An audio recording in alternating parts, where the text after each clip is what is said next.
दुनिया में तुमसे सुंदर मुझे कोई होता ही नहीं। नहीं है, सबको नहीं है इससे ठीक। दुनिया में मैं तुम्हारे अलावा किसी को चाहता ही नहीं हूँ। तुम्हारे लिए मैं सर कटा सकता हूँ, अपना जान दे सकता हूँ, ये कर सकता हूँ, जितना झूठ इन तो चुभा नहीं पाएगा। लेकिन ये झूठ सुनने में अच्छा लग रहा है। अपनी झूठी जो तारीफ, हमारे बड़े बुजुर्ग कहते थे कि मुंह पे की गई प्रशंसा झूठी होती है और पीठ पीछे की गई प्रशंसा अच्छी होती है, सच्ची होती है। मुंह पे की गई आपकी निंदा बुराई अच्छी होती है और पीठ पीछे की गई जो निंदा है बुराई है वो बुरी होती है। अब जस्ट उल्टा है। हर आदमी को मुंह पे तारीफ सुनना अपनी अच्छा, फेसबुक पे डाला नहीं कि कितने लाइक, कितने कमेंट्स, कितने लोगों ने अच्छा अच्छा मेरे बारे में लिखा, क्योंकि मुझे दिखेगा कि हाँ इन्होंने कहा कि वेल डन, बहुत अच्छा बहुत अच्छा। और किसी ने उसमें गलत कमेंट कर दिया होता है सब। तो फिर उस पे वार चलने लगेगा कि अरे इन्होंने ऐसा कैसे कर दिया। भाई हमको सोचना चाहिए कि उसने मेरे भले के लिए कहा होगा, या हो सकता है कि उस परिस्थिति को न जानता हो इसलिए अपना गलत कहेंगे, नहीं समझ पा रहे। तो हम लोग इसी चीज के आदती होते चले जा रहे हैं, चाहे वो लड़का हो या लड़की। विशेष करके लड़कियों में चूंकि एक चाहदीवारी के भीतर ज्यादातर रह पा रहे हैं, घर वाले खुल करके तारीफ नहीं कर पाते क्योंकि हम वेस्टर्न कल्चर वाले नहीं है।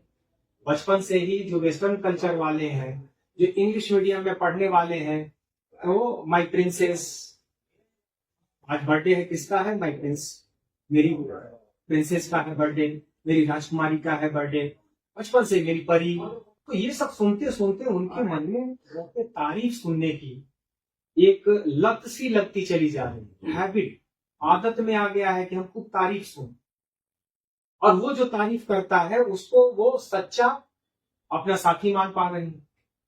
यही मेरा सच्चा साथी। घर वाले तो डांटते हैं, ये क्या करती है फालतू, अपना दिन भर लेकर के मोबाइल में क्या कर रहे, तो बुरे हो गए, जबकि वो अच्छे के लिए कह रहे हैं।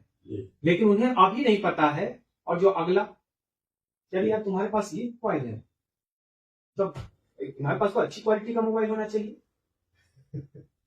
अब वो सच्चा साथी हो गया जो मुझे बर्बाद करने के लिए आगे बढ़ा रहा है। भाई इस मोबाइल में कौन सा ऐप मैं क्या कर लूंगा।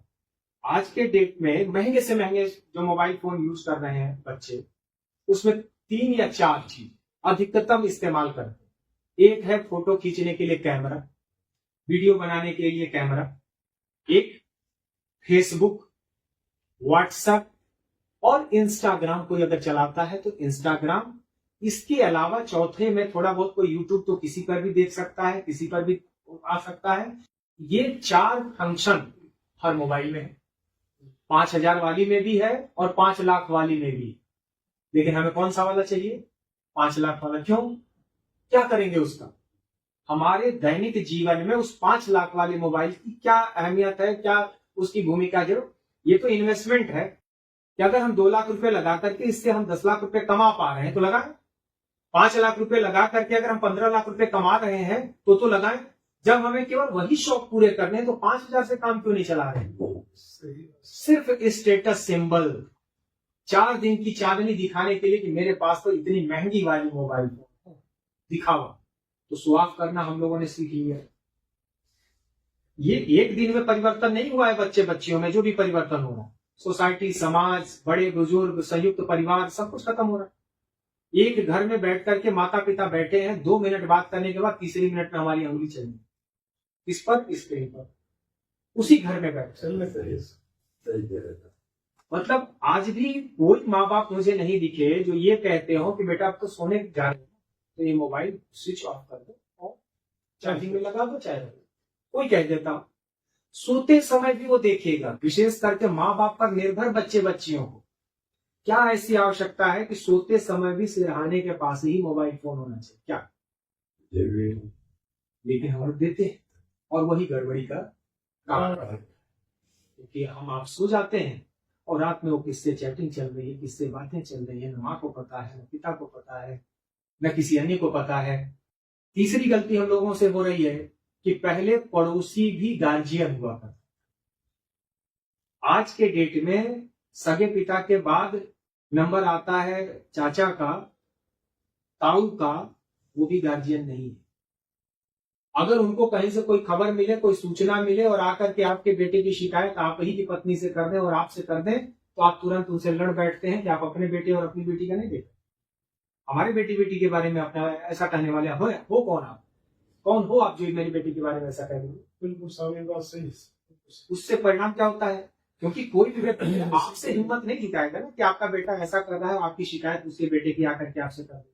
आपकी बेटी, मेरी बेटी क्या कर रही है, ये शिकायत आकर के मुझसे कोई कर दे, इतनी हिम्मत कोई नहीं जुटा पाता। पड़ोसी को सब पता रहता है, आसपास के लोगों को पता रहता है, दोस्तों को पता रहता है, सहेलियों को पता रहता है। उनमें से कोई भी तो एक होता है जो ये सोच पाता कि नहीं ये गलत काम कर रहे हैं, ये बर्बाद हो जाएगी। अगर सच्ची सहेली होती तो आकर के माँ से बता देती, आज से आकर के अपना हो सकता है कि अपने पिताजी को बता देती और पिताजी जाके उनके पिताजी को बता देते, क्योंकि परिवारों के संबंध अच्छे होंगे, तभी वो दोनों सहेलियां हैं।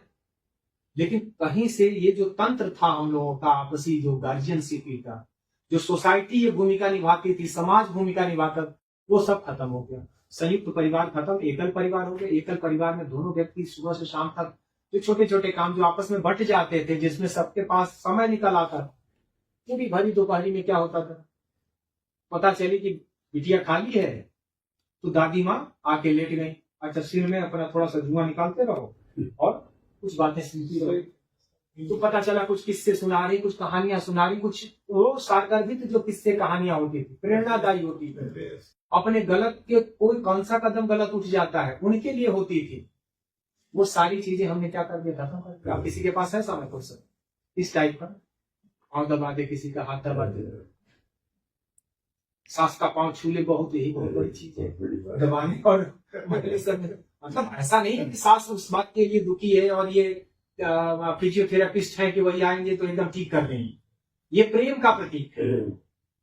उससे मन के अंदर जो भी गिले शिकवे होते थे दूर हो जाते थे। कि अगर बहू पर थोड़ा बहुत सास नाराज भी है और बहू ने आकर के और सासू माँ के पांव दबाना शुरू कर दिया, तो अपने मन से ही अपने सारी चीजें निकल गई कि मेरी बहू से अच्छा कोई बहू नहीं। ये सारी चीजें हम लोग ही खत्म कर रहे हैं, कोई दूसरा नहीं खत्म कर रहा। तो अब ये सब कुछ किसके ऊपर आ रहा है? कानून के ऊपर है कि पुलिस इसमें देखे, न्यायालय इसमें देखे। पुलिस और न्यायालय सब कानून में लिखी बात से आबद्ध है, उससे बाहर नहीं जाके सोच सकते। समाज सोच सकता है। समाज को आपके किचन की एक एक हालात के बारे में पता है, किसके घर में क्या चल रहा है, किसके घर में क्या नहीं चल रहा।